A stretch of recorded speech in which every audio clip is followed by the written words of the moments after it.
Hello, welcome back to the workshop. It is fantastic to have had you here. And I say that because today, right now, it's the end of the day, and it has been a fantastic day, as they always are, and especially as they always are here in the new workshop.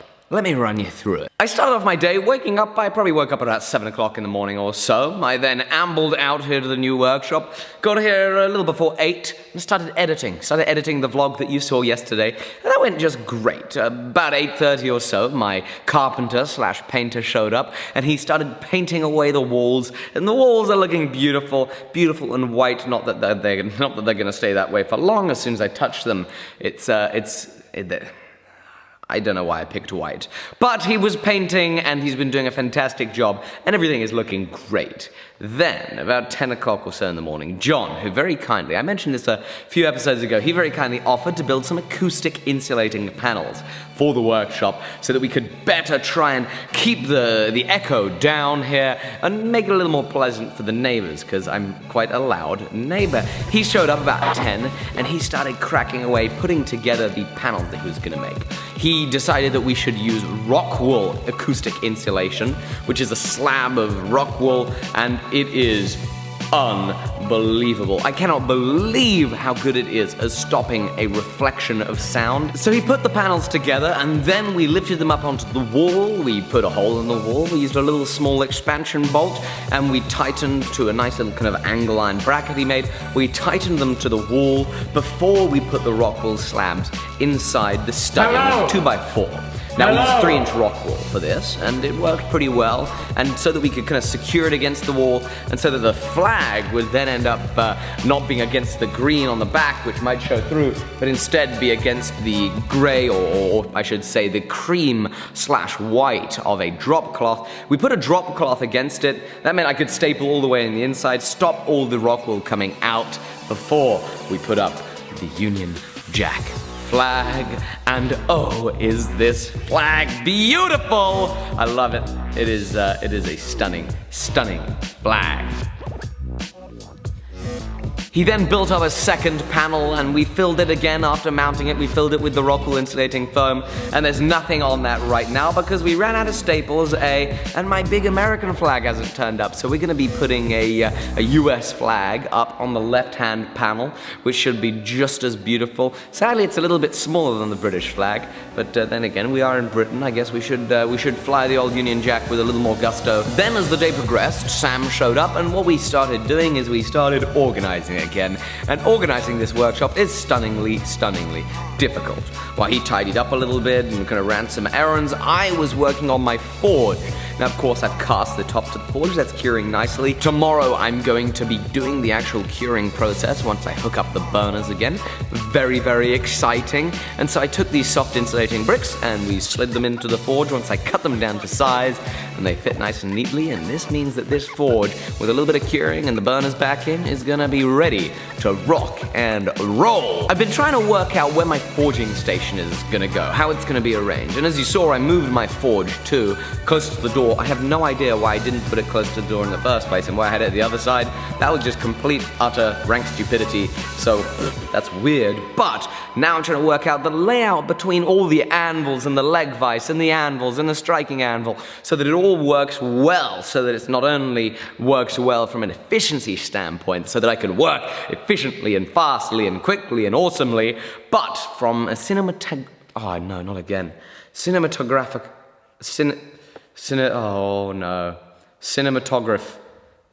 I also want it to work well from a videographical and photographical standpoint.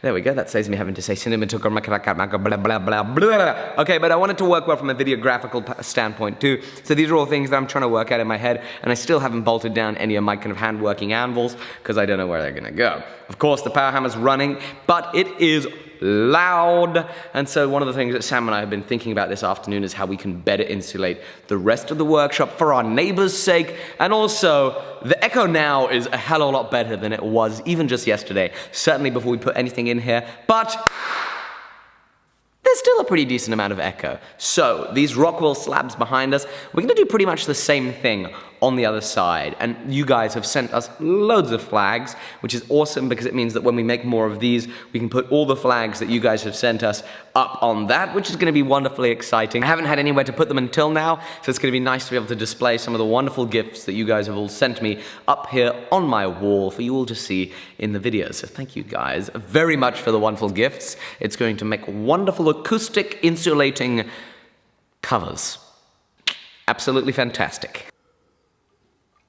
I then went around the other side, the side that's over that way, and I chatted to my neighbor, who's a carpenter. And I, of course, told him that if there was ever any time where he had enough of the noise for a day, to come let me know. I'm so terrified as to how people are going to react to the noise that I make, because as a blacksmith, it's loud. It is super loud. You know, you often, you can't tell because the audio obviously is all compressed, so you don't get to experience just the difference between talking and a power hammer running, and it's a massive, massive difference. These things are loud. And that's going to affect my neighbors. And so I went and I told him, and I firstly apologized in advance, and I told him that I was going to making efforts to make it better for him by insulating that big back wall. And he was actually pretty cool with it. He didn't seem to have too much of a problem. He's like, hey, I know, don't worry about it.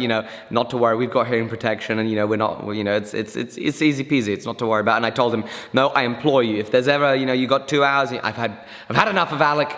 God, I want him to be quiet. Just come let me know. I will do what I can. I can't promise everything, but I'll do what I can to at least make it more pleasant for us to be neighbors. I don't want any strife to build up. It's so important that there's that kind of openness. I want my neighbors to be open and be able to come and say, hey, Alec, you're being loud and annoying today, and I just can't deal with it. Will you just take a break and do something else? Because frankly, I would rather just make it a little easier for the people that are hanging around here and trying to make their own businesses work, and me go do something else. Yeah, I can always find something else to do. Me go do something else for a couple hours than I would have them be resentful and me, just do what I was planning to do. I think it's a nice and respectful thing to have a certain degree of courtesy for one's neighbors. Not that a certain degree of courtesy is necessarily possible with power hammers and forges and the loud noise that I'm likely to make and the vlogging and the cameras and all this fun stuff that goes on in this workshop. And then Sam and I kept organizing some more. And what it seemed like is once because all the walls are now painted. Awesome. Once these walls were painted and once just a few things are out of the way, boom, it's the home straight. And then you move the rest of the stuff and you lean the things up against the wall that you can lean up against the wall, and it makes the workshop look so much better. In the workshop right now, we were baffled. Sam and I have been completely baffled. We're looking around and the amount of space in here is extraordinary. I have dead space that accumulates to far more than the size of my old workshop. Dead space everywhere. It's unbelievable. Just it's showing me the great, amazing things I can do with all this space.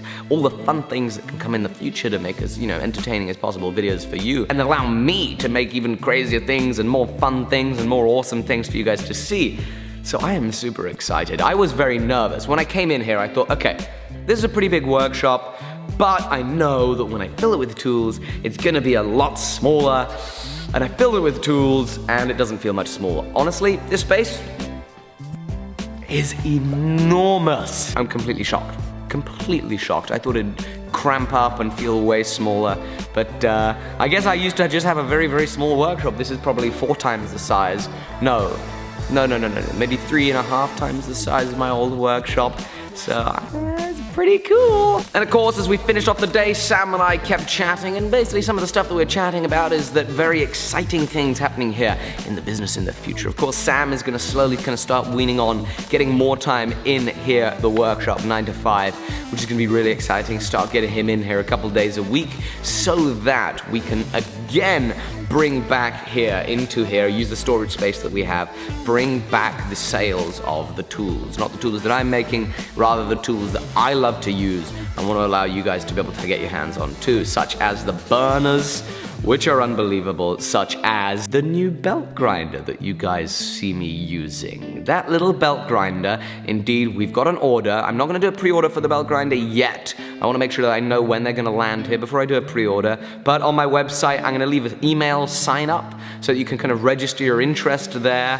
It's an amazing bit of kit.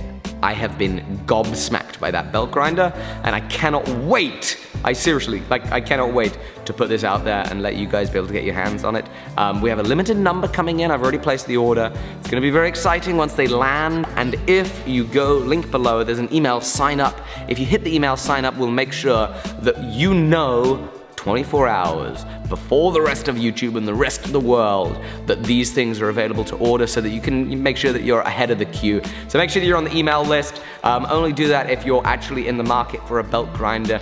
Kind of rough ballpark price for the belt grinder without the motor, because obviously, you know, we ship a lot to the US and all around Europe. Without a motor, we're talking 500 to 600 pounds. Shipping's very economical, and that's a very economical price for this caliber of a belt grinder, because it is a quality piece of kit. I've never used a belt grinder that tracks as well. It is clean, and I can't wait for you guys to get your hands on it. Again, these are all things that are going to be happening in the future.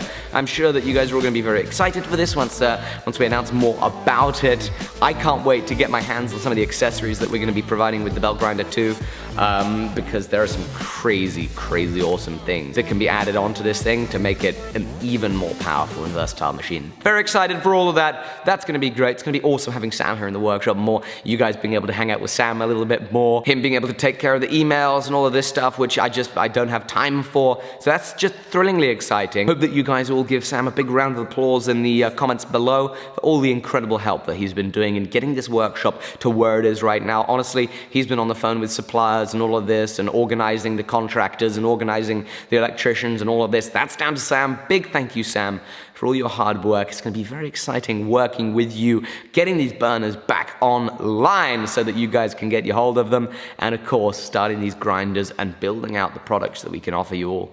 Very exciting times. I hope that you're excited. I'm excited, and I cannot wait to see you tomorrow on the very next episode.